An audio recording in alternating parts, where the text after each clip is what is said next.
This episode of Let's Talk Mate is brought to you by Novatech. Thank you to Novatech for sponsoring the show and helping to support men's mental health. Okay, good afternoon and welcome to this podcast where we're going to be talking about military veterans and the problems they face with mental health and accessing mental health services and all things to do with surrounding that really. Just going to introduce everybody one by one. We'll go around. My name is Steve Johns. I've worked for Solent Mind now for 2 years. Started off in the Remind service with dementia clients, and I now run something called the Harbour, which is a peer crisis support team working in St Mary's Hospital, and the community peer recovery team, again working in St Mary's. That's me. Adam, over to you. Hi, Adam. I am currently serving in the Royal Navy at HMS Solent. So I've got about 4 years left of my career.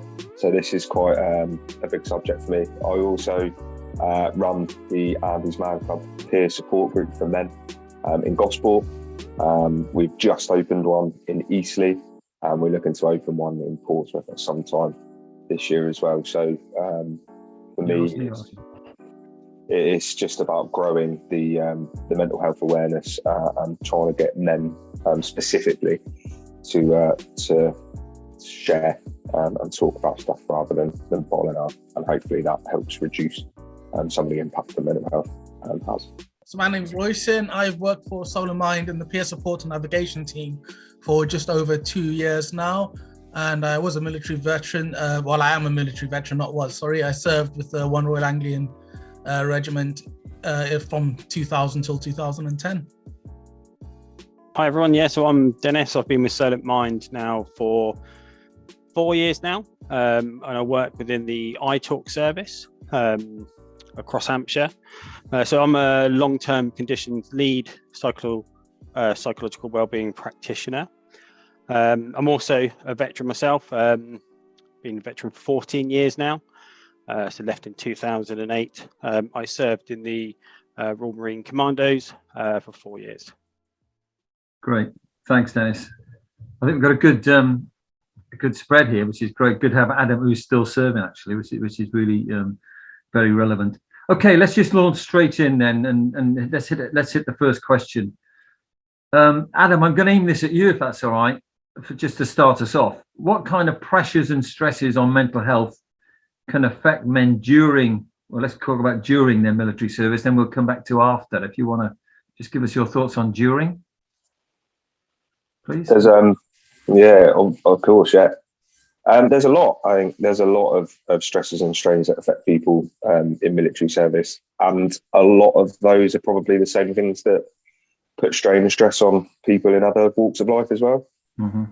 I mean, there's often a misconception that people that are in the military, as I'm sure the other two guys will be aware as well, that you're some sort of superhuman because you're in the military and you can deal with stuff that other people couldn't deal with, when actually it's very similar. For me, for my own mental health sort of journey, I had an involvement with the TRIM team after a particularly difficult period that I went through, and that helped me massively in the early stages after the event. But actually, I found that there wasn't anything for me to manage my mental health on a daily, weekly, monthly basis, specifically within the military, which is where I found Andy's Man Club. For me, I think that there are a lot more opportunities for things to happen in that military environment that trigger you to have an awareness of your mental health, if that makes sense. Mm-hmm. You'll find yourself in positions or events, whether you're directly involved or your friends are directly involved in those events, that maybe just make you more aware of the darker thoughts. And I think then learning how to manage that is difficult for anybody, regardless of whether you're in the military or not. I think we're better sometimes in the military at dealing with things because of the environment we find ourselves in, we generally find ourselves in an environment with a group of people who have also experienced that same thing. So I know for the army, they're in normally, a battalion or a group or, a squad or whatever. With the Navy, you're normally in a mess deck or you're in a working group, a department, and you tend to experience the same thing as a group. So you tend to talk more about that as a group. It's then when you move out of that environment, which I think is why it affects veterans in such a way, because you're no longer in that environment where the people next to you have experienced the same thing. It becomes a lot more difficult to approach that subject or talk openly about that subject because you think maybe that people won't understand it. For me, that's kind of my take on it. No, There's a gap. Thanks, Adam. Dennis, I was just thinking about you in your service in the Royal Marines. Tough environment. When you were serving, did you have any thoughts about your own mental health or others around you in under difficult circumstances, and how did you cope with that? It was kind of I don't think it was as well known about then. Okay. I mean, you might see people responding more aggressively to situations, or a lot of it came out when people are out drinking or something. Sometimes it comes out then in different ways, so it would come out in that way. And I think so. I guess there's different types of mental health, how they're caused. So we've got the kind of the acute stress ones, or the continuous pressure ones, and then the kind of the pressures. If you're coming back, if you like, home, and then the kind of the change in the shifts as well. Or then you've got the kind of the intense ones, which might be more like PTSD type cause pressures. But I completely agree with Adam though. I think when you're in that close-knit that group or that team, that unit, you're supported so much more in that. And so if there are problems, you talk about it. I know when I was in, there wasn't as much mental health support within services, and I know I've got some friends that are serving, and they I've known people to have support now. So I don't know if that's a new thing over the last 14 years, but I think it's interesting. I spoke to a lady from Aggies the other day. Everybody heard of Aggies in the Royal Navy? So I don't know really. Adam's smiling. I don't know. I'm not going to run them down on a podcast. I'll tell you, because she was really helpful and very positive, about the support they were given. But the point I'm making is, I think it does vary. I haven't got a clue about the RAF, to be honest, and what support they provide. But I think you're right, Dennis. I think it has improved over recent years, because when I was in, and I came out in 2012, before that, there was just the stigma really of, and not even mental health. If you went sick with a leg injury or something, you were just flipping labelled, and off you went in to see the MO. But I just think there was a stigma around. But I'm hoping things have improved. My point is, I think in terms of support, there seems to be in the Army and in Royal Navy and Royal Marines, different levels there. I mean, we had a families officer most units have a families officer, sort of an LE guy, a late entry guy, captain, major, or whatever you could go to if you had a problem. So, Loyston, what's your take on this? I think for me, I think for anybody in the military, I don't know about the RAF, but I think, with whether you're Navy, Marines, or in the Army, especially in the infantry, we practice peer support without thinking about it. We lived in shared man rooms when I was in, 6 to 8 men in a room, and I lived like that there for like 10 years. I loved it. And it was because no matter how bad your day was, you come back to your room and you can have a conversation with your friends that are there, because you lived in your section, you worked in that section, you lived in the company lines, so you knew everybody, and you could sit and talk to people about how tough your day was or whatever was going on. You had guys break up with their girlfriends or their wives or whatever. You come into the block, you sit down and you have a conversation about it. I think there was still a big stigma around mental health, so people wouldn't normally discuss that. But if you had your close friends or your close peers, you could sit and talk to them and tell them that you're struggling with something and you've got some support there. So I think that's why I found working in peer support so good, because I was used to that sort of thing. But I agree, when I was in pre-Afghanistan, there was a massive stigma against mental health. Nobody would talk about mental health or, openly, because it could be career ending. You'd be labeled straight away as being weak, or you didn't have a spine, you lacked moral fiber, or whatever term they would come up for that. And I think, we had a pretty heavy tour 2007 on Herrick 6. We lost quite a few people. All the other battalions, the Marines, Paris, anybody who went through Afghan saw a lot. It was intense. And I don't really think, when I was out there in 2007, I started, I saw things that affected my mental health. I was trained as a company medic at that point, and I was working as a company medic. I dealt with a lot of pretty severe injuries. And, at one point, all of my kit smelled of blood. No matter how many times I washed it in the river, I'd have to put it on and it smelled. I went up and I asked my CQMS, can I have some new uniform, please? Because mine is covered in blood and it stinks no matter how much I wash it. And he was like, well, you're going to be charged for a new uniform. And, that I was just like, oh, are you crazy? That's what you wanted. That's not what I want to hear. Yeah. But anyway, cracked on. Managed to get some new kit and stuff, but that always come back. When I was struggling with PTSD with my own, years later, it would be that smell of blood, and it was in my clothes, it was in my nails, and I remember scrubbing my hands until I was bleeding and all sorts of stuff. I just couldn't get rid of that smell. Yeah. But when we come back from Afghan and we really started seeing the impact of people's mental health, where you were having soldiers being discharged from the army because of their mental health, or unfortunately, some of our cases, we've lost friends to suicide and stuff like that because of their mental health.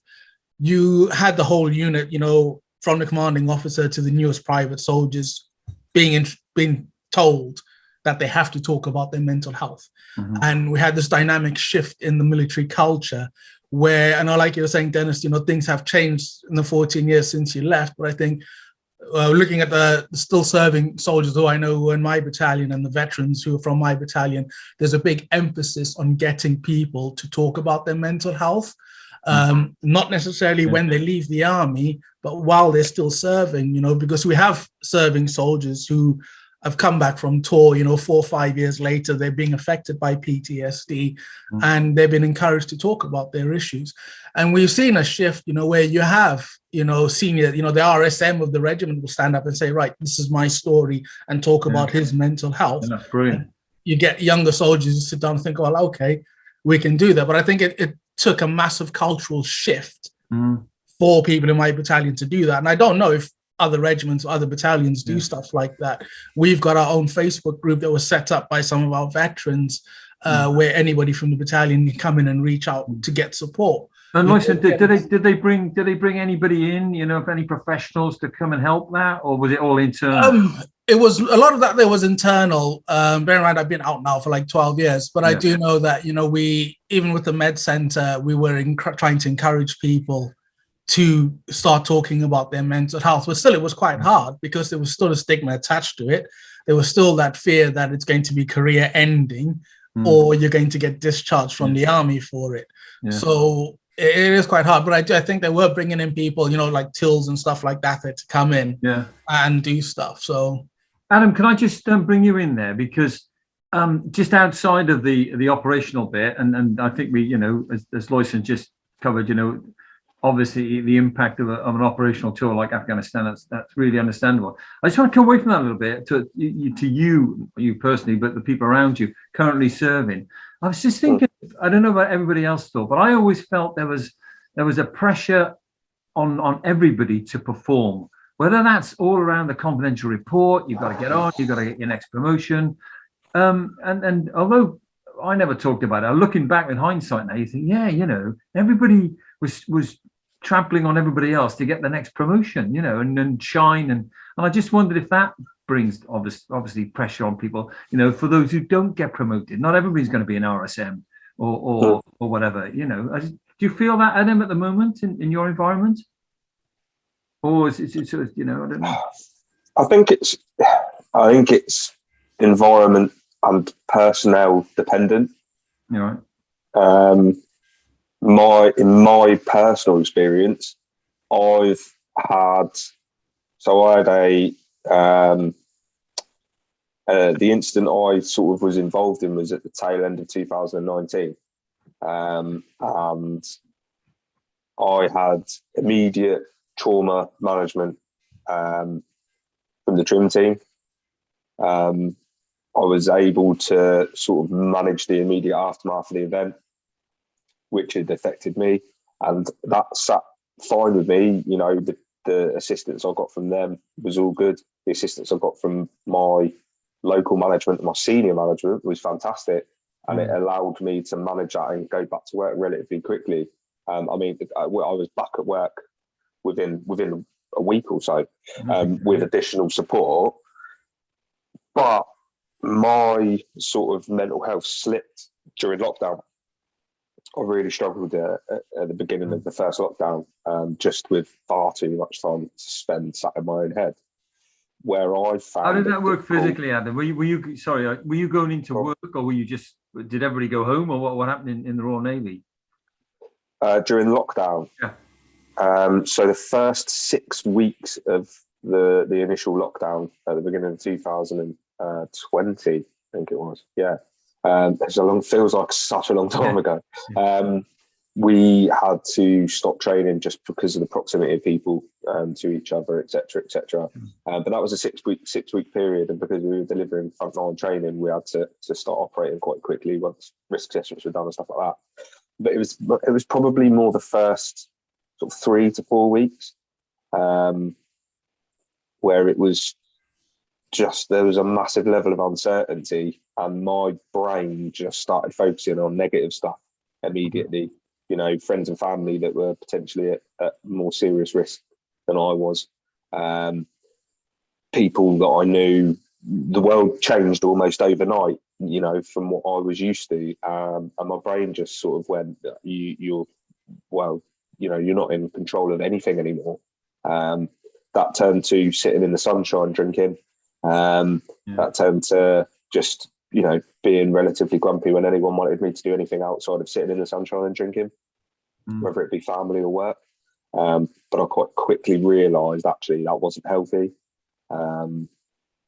When I started to talk to other people about it, there was a bit of a sort of a nonchalant, everyone's in the same boat, whether that was personally or through work. And what I've sort of built over time is a better understanding of what is in the military in the way of help and what is not available. And I've found, and I think a lot of other people have found, that there's a big gap between trauma incident management and going to DCMH, you know, going through the sick bay and then being sort of passed to a professional team.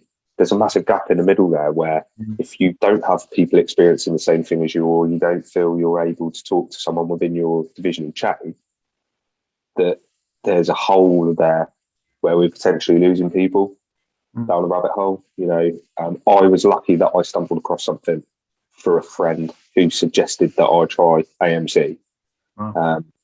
You know, and I tried, and it was a bit of a revelation for me, and I found my feet quite quickly.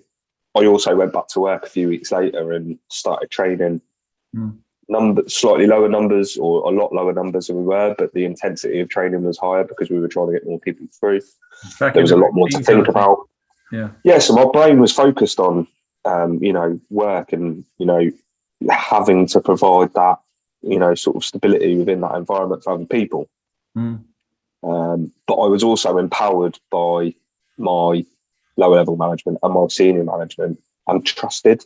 So I think that, or I feel personally like when I kind of openly started talking about mental health and that I had struggled, no one sort of immediately jumped on me. We were a bit, I didn't go, well, we've got to watch this character. It was sort of regular emails and phone calls to talk about something else, but then just to generally ask, how are things? I settled in. How are the kids sounding? Not being at school? Is your missus all right with that? And I think it's personnel dependent. I think they realised it quite quickly, or as quickly as I realised, that everyone was struggling. And sometimes it's nice just to be asked how people are getting on. Yeah.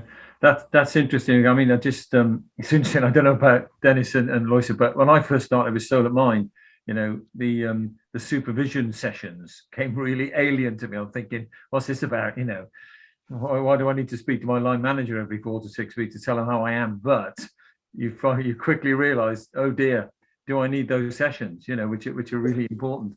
So it's good to hear what Adam just said, that he could go to his superiors and they'd listen, and it's good to have the same kind of an ethos in the same organisation. Loyson, you're going to come in. Yeah, I was going to say, I think that's one thing that I find that is lacking in the army. I think there's this general misconception that people in the army, their mental health or anything to do with mental health in the army is going to be related to PTSD.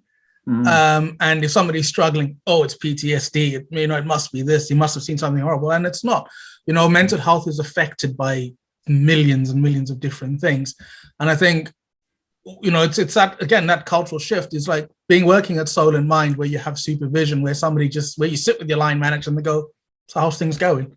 Yeah. What's going on? And you're like, well, actually, I'm struggling with this, or this is, this, whatever it is, this personal thing that's going on in my life is really playing on my mind. I don't know what to do. And, oh, well, why don't you try doing this? Why don't you try doing that? And you're like, oh, brilliant. And you leave that, and the problem might not be solved, but you know what you're doing to fix it. Whereas in the military, there wasn't anything like that. And I think it's like Adam was saying, the military tend to be focused on numbers, who can do this job, how many people can we get to do this job, and that's it. If, you've injured yourself physically, let's get you sorted so you can get back to work and get you fit again. But nobody talks about the mental health side of stuff until things go wrong. And most of the time they try to associate it with PTSD. So, you'll meet guys, again, you can go on operational tours, or like Adam, you're in training on the ship, a guy's married, splits up with his partner for whatever reason, they don't get any help to deal with that there. Yeah. And that has a knock-on effect on everything else in their work. They either turn to alcohol, drugs, you get discipline issues, all this sort of stuff, and then it escalates and snowballs into something massive. But because it's not PTSD related, there's still this disconcerting. Loyson, it's really interesting you say that, and I'm not plugging the harbour, but just to say, it's a crisis service, okay? Yeah. So, as you just said, define crisis, because the guy who split up with his girlfriend on Friday, it's now Monday morning, I tell you what, he's in crisis. Yeah. May not be, at the top end of the crisis spectrum, but he's definitely there in his mind. So, it's very difficult to be specific, isn't it? Really, you're right. I think people in the past have just hit the PTSD number button and made that. Dennis, what about here we are, the four of us, talking openly about it. But is there, in your experience, is there people still struggling to talk openly? Yeah, I was interested in what everyone said, actually. I was interested around what Adam said around kind of the lockdown, and also what Loyson said about, so many things that do contribute to mental health. So if we do take away, if we kind of, not the kind of the PTSD type of mental health, just the general kind of normal depression and anxieties that we experience as humans, I think that what can happen is we start experiencing that, and it could be through lack of activity. I know people that played rugby, and during the lockdown that got taken away. And it massively affected them. Guys where they lost that camaraderie, that sport, that competition, all of that things that I think we need as humans, as men, to kind of do that. So these things do, I think, contribute. But I think what then can happen, or how you see something happen, is then it then becomes hidden for that one individual person. They don't talk about it. So I was thinking, if you imagine you broke your leg, and every time you were trying to walk on it, you didn't get it bandaged, and every time you walked in it, you were like, oh, I'm weak because I've got a broken leg, or I'm stupid because I've got a broken leg, I'm such a burden because I've got this broken leg, and then you're stuck in your head hour after hour. I think that's where it can escalate and become worse. And then talking about it, it's almost like, oh, hang on, it's obvious I've got this broken leg, and I'm not that stupid because of it, and I can go get some physio for it. And it's getting that shift to mental health, I think, that has been and is difficult sometimes. Yeah, I agree. Any thoughts? Yeah, I agree with that. Definitely, and I think it's the army, well, not escalates, but the machoism and everything behind the army makes it harder for men in general to talk about mental health. It's hard enough as it is. And when you're in the military or any of the uniformed services, it makes it a lot harder to. But when we normalize that conversation and make it okay to talk about it, people will come up and say, well, like Dana said, well, actually, I'm not stupid or whatever. This is what's going on. And you can get it fixed. You realize that actually it's not the end of the road, and you can do it if you talk to other people. But it's getting people to do that. I know, Adam, you said, you experienced something. How easy was it for you to have that discussion with people? I found it difficult initially to broach the subject. Was that best mate or something, Adam, or was it a senior? Say again? Was that with one of your best mates, or was that a senior? In your So it was just the one up from me. So I was a PO at the time, and the chief of the section. So there was only two military personnel there. The rest of the guys were civilian staff. I found it almost awkward just to start that conversation. So I used to get in the car and drive home from work, and at the time we weren't doing any training because there was an investigation going on around the incident that had occurred, and we were having to talk about the event regularly every day to people, but they were. And I apologise if you can hear my dog going off in the background. She's got small dog syndrome. I was talking regularly every day about the incident, but I was talking about it in different terms, not about how it had affected me. And then one evening on the way home, I thought, do you know what? I need to break this cycle, because it was a sort of 30 to 40 minute journey home. And I used to get in the car, get out the main gate, I'd put some music on, and then I'd turn that music off and I hit the first set of traffic lights, which was about 3 minutes into the journey. And then for the rest of that journey, I would just be in a one-way conversation with my brain, which was saying, you could have done more, you could have helped more, what if you'd have done this, what if you'd have done that? And my brain did that repeatedly for about 4 or 5 journeys. And then one journey, I just went, do you know what? And I hit call on my phone to the guy that was in the chief's job at the time, and I just said, do you think about it all the time? And he was like, oh yeah, do you know what I do? Yeah, when I'm driving back from work. And I was like, yeah, and I just said, do you know what? I had to ring you because this was like the 5th or 6th time I've got in the car to drive home, and it's popped into my brain, and I've started asking myself stupid questions, and I've started to overthink it. And he said, no, I do exactly the same thing. And then we just had like a half an hour chat about not really anything to do with the incident. It was just a chat about, well, the kids are doing the editing. Oh yeah, they're doing that. And we just, and I kind of forgot about it, and I helped him manage it. I don't know if it was the same for him. I don't know if he said that just because I'd said that to him, and I've never asked him to this day if he did that, but it helped me massively. I think that's what I was trying to say, where I think it's personality driven, is that it takes that one person to say the right thing at the right time to you in a conversation for it to click in your head. And I guess in all of our experiences, it's I don't know, maybe the quiet guy that just keeps it to himself really, and just, goes into a little huddle on his own, and doesn't share. That's the ones you got to watch out for, I guess, and try and help, But let's just talk about what barriers are preventing. And Adam, you've got this in 3 or 4 years' time, or hopefully not, but what preventing veterans accessing mental health support. When I first joined and heard about Positive Minds, for example, down in Portsmouth, I said to the guys down there, when they were doing the veteran stuff, I just think you don't realize what a massive step, the first step to walk through that front door is. Absolutely huge. To say, as Adam's just said, hand up, I'm in trouble here and I need your help. So what do we think? Is it change? What's preventing veterans coming through? Because, we are dealing with a few of them, but there's lots more out there with obviously significant problems. Dennis, any thoughts?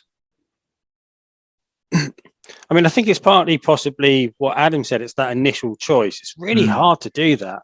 It's really hard to, in that moment, to appear vulnerable or feel vulnerable or I mean, I strongly believe that opening up and working through any kind of mental health does make you stronger.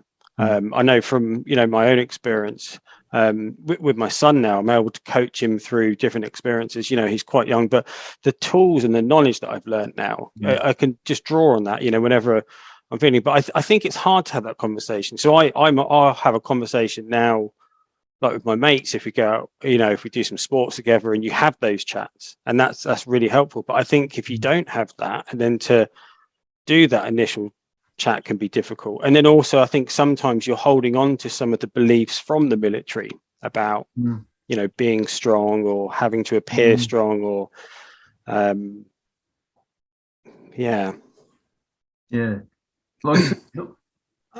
agree with Dennis on that. I think I left the army in 2010, and prior to leaving the army I started struggling with PTSD.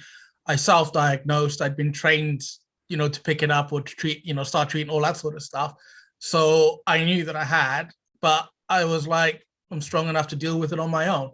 When I left the army, I became really isolated because I lost all of my support network. My battalion moved and they went to London. I moved to Milton Keynes and I had nobody and I was on my own. And that pushed me to button up and just keep quiet. I got a decent job in sales. I made some civvy friends, and didn't really want to talk to them about it because I didn't feel that I trusted them enough.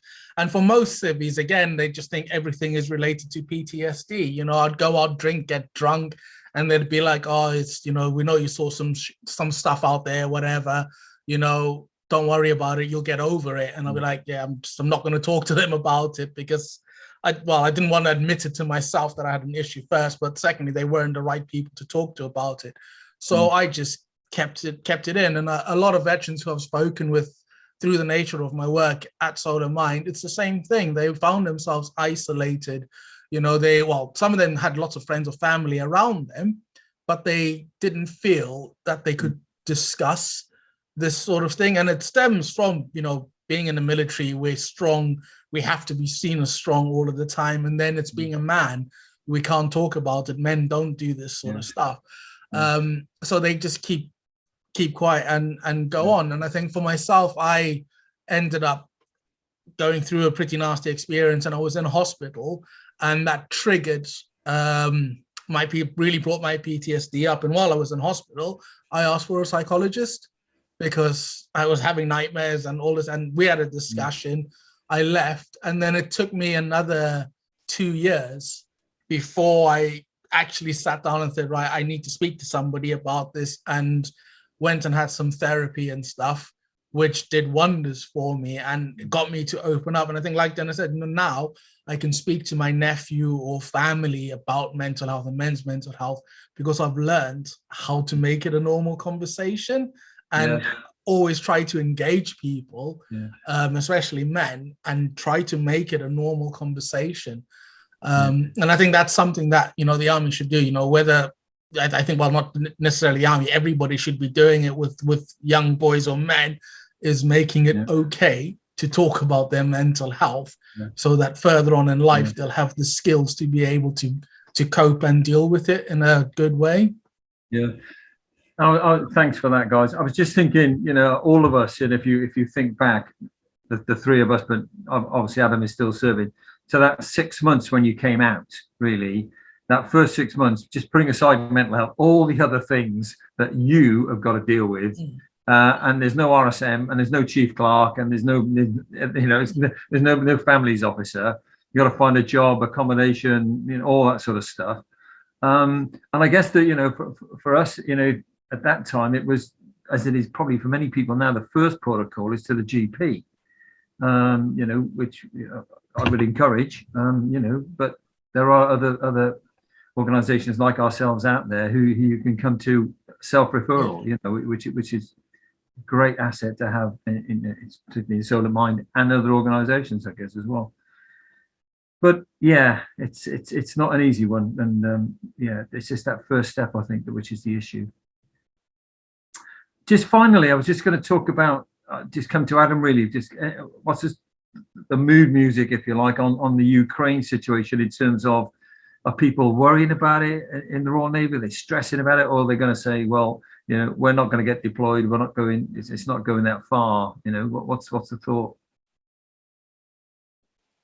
I think it's probably similar to what anyone who's paying any attention to any media is feeling, is just a massive sense of uncertainty. Yeah. There's not anyone in the military right now who's had to deal with this situation before. It's a completely new situation to everyone that's in the military at the moment. So everybody at every level, I imagine, is feeling some sort of tense, sort of nervous energy. Sure. I've dealt with it in my own way by just trying to ignore the media. I've had discussions with guys. One of the things we do at Andy's Man Club is we've got 3 rules. You're not allowed to talk about religion, politics, or medication, because they're divisive subjects. And we've sort of potted, especially in the gospel group, because there's quite a few vets in there. There's a couple of serving members in there, including myself. We've potted the Ukraine thing as a political subject, so that people can touch on feeling nervous because of what they're seeing in media and social media, but they can't go into depth about it, just to avoid people talking too much about the situation and throwing names of people in there and whose fault it is and stuff like that, because that builds anxiety. For me, personally, it's an anxiety issue. So I suffer from anxiety. I suffer from catastrophizing. So I will take a subject and I will turn that subject inside out and find a way of it to ruin my life completely, even if it's nothing. I dropped a glass on the floor. The wife's going to go mad. The kids are going to cut themselves on it. She'll leave me. I'll have nothing. Do you know, it's something as simple as that can spiral out of control. So for me, it's about focusing on what I'm doing. How can I control what I'm doing day to day and make that work? And that's how I manage it. But there doesn't feel to me to be a massive sort of tension issue around where I work. But I think that's more because I'm not in a frontline unit. I'm not immediately deploying anywhere to do anything if it kicks off. So yeah, I don't know.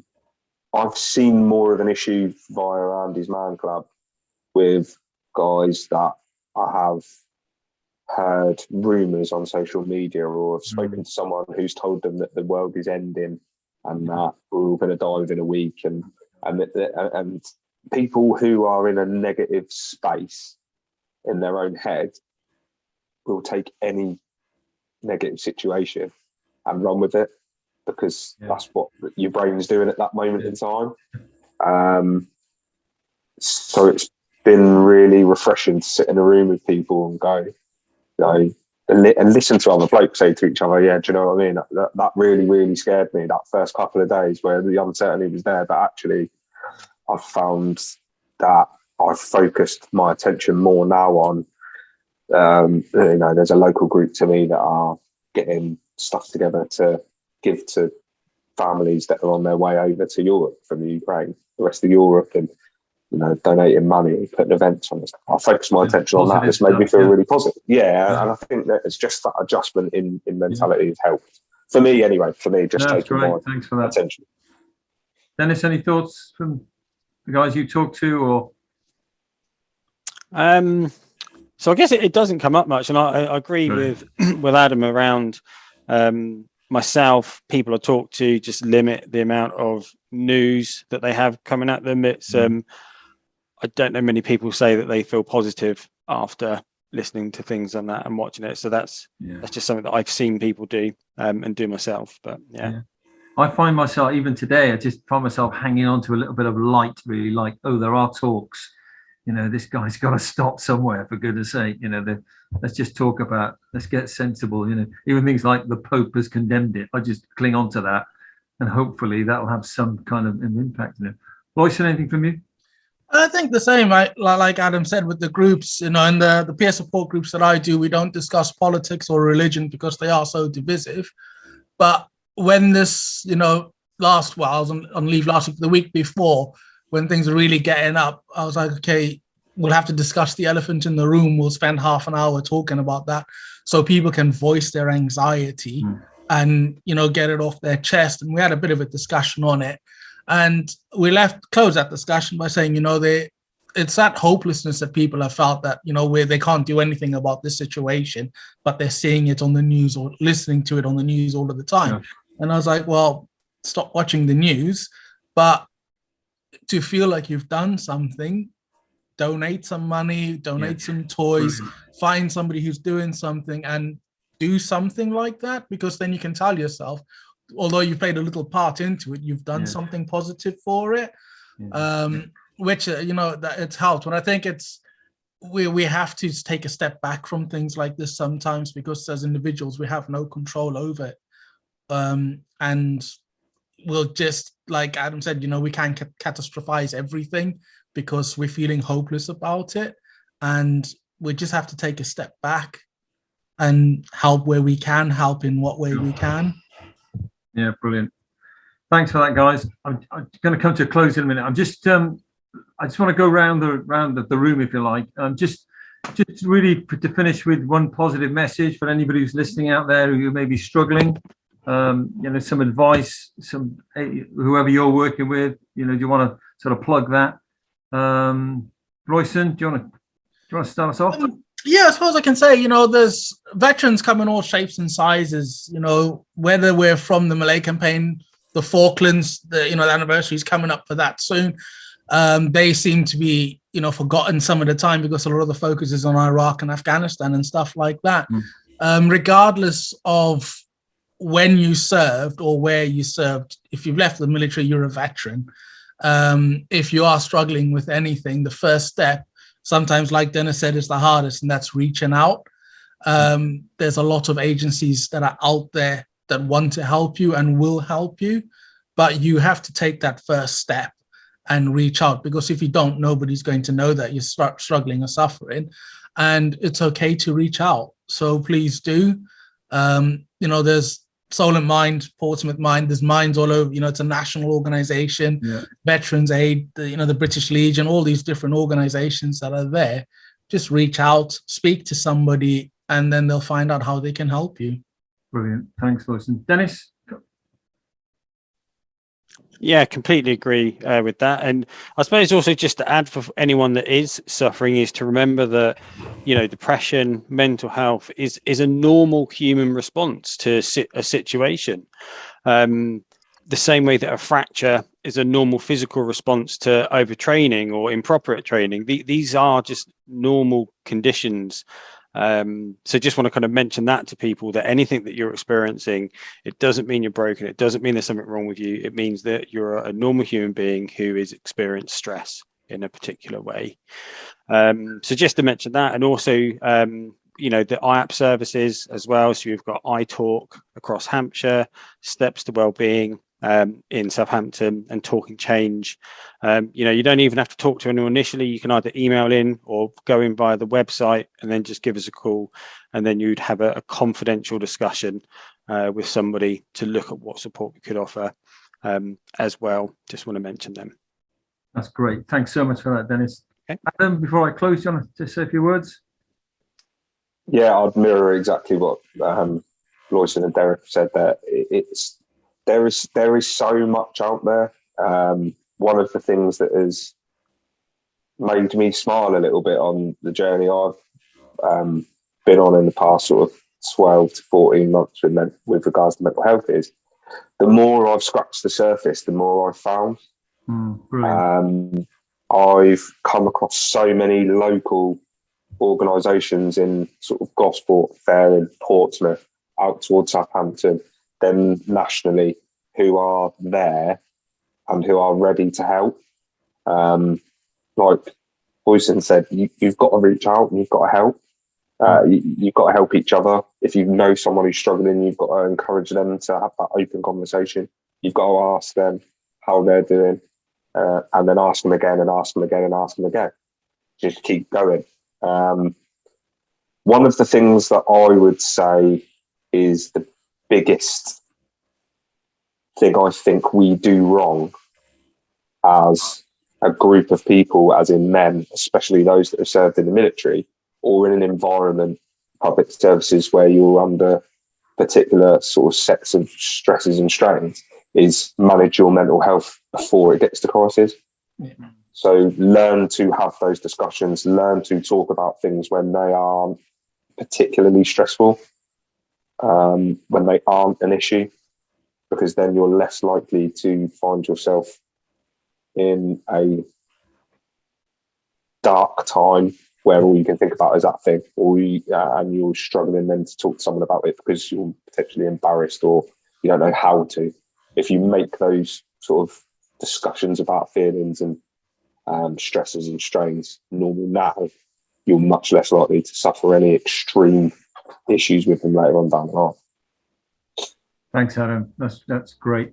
I'm just going to plug my own service here. So if you do feel you're in crisis and you live in Portsmouth, Haverden, East Hants, and Fareham and Gosport, you can call something called the Harbour, which is a self-referred crisis support service working 7 evenings a week from 4 till 11:30. Give us a call. In addition to all the services that Dennis mentioned, we're just on the phone waiting to help you. Thanks very much, everybody. Thanks for listening, and thanks for taking part in this podcast. Cheers.